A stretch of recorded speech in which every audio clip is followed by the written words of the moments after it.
గిద్యోను ఒక బలిపీఠమును కట్టి దానికి యెహోవా సమాధానకర్త అను పేరు పెట్టాడు. దీనినే హెబ్రూ భాషలో అన్నారు యెహోవా షాలోమ్. ఏంటండి?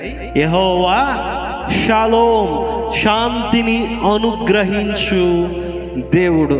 మన దేవుడు ఎవరు అనంటే తన ప్రజలకు అశాంతిని అనుగ్రహించే దేవుడు కాదు కానీ, తన ప్రజలను అశాంతిలో విడచిపెట్టే దేవుడు కాదు కానీ, మన దేవుడు ఎవరు అనంటే శాంతిని అనుగ్రహించు దేవుడు.